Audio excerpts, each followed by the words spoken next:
Major media outlets, including conservative networks like Newsmax, are refusing to sign the Pentagon's new press access rules, calling them unconstitutional. The policy, spearheaded by Defense Secretary Pete Hegseth, requires journalists, for example, to pledge not to, quote, undermine military morale.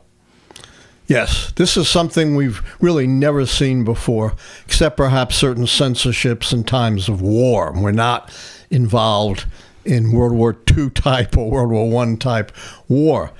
Basically, Hegseth wants to turn reporting on the Pentagon into propaganda. That is, you only report that which we officially authorize. You can't do independent investigations or independent reporting. This is a hallmark of authoritarian regimes. Do you get independent reporting on the government in Russia or China? No. Or North Korea? No. No. My voice cracked. In all those countries, reporting is propaganda. And that's exactly what Pete Hegseth wants to turn reporting on. One of the critical, most important elements of American policy, and that is our military policy and our military establishment. And I am very much buoyed by the fact that our media is resisting this. They don't want to be turned into Soviet state media, do they? What does buoyed mean? Means I've never heard that word. Lifted before. up. But like buoyed. Buoyed. Oh, okay. Yes. Buoyed. Buoyed. Okay, not buoyed. Right. I don't know what that means. They don't want to be turned into Russian state media. Who would want to do that? Yes, that sounds like a miserable job. Yeah, it's encouraging that even conservative media should be resisting that.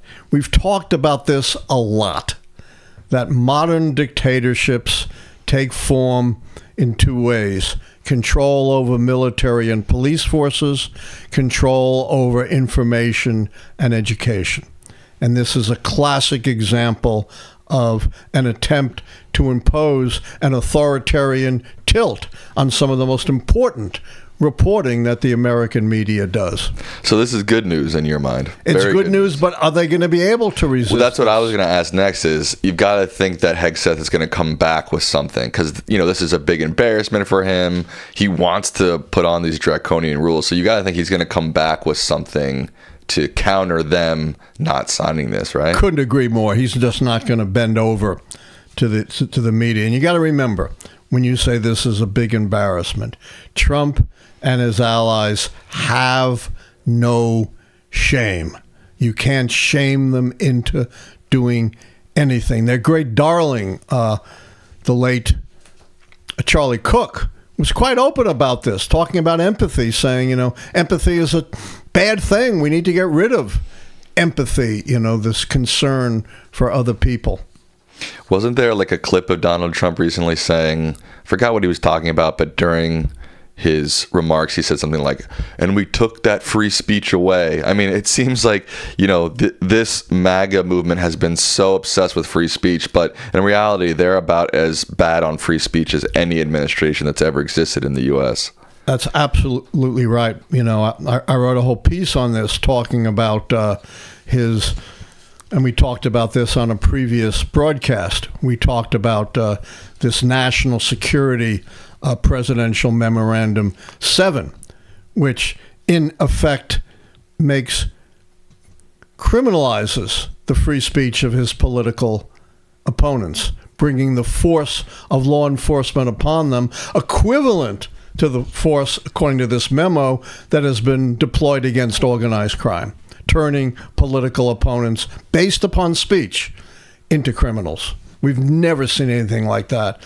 It's even worse than the Wartime Sedition Act of 1918 because it criminalizes ideas, anti-capitalism, anti-Americanism, extremism on race or gender, such catch-all vague categories that can include any speech that the ruling party doesn't like. Thanks for watching our video. And don't forget to like, subscribe, and become a member today.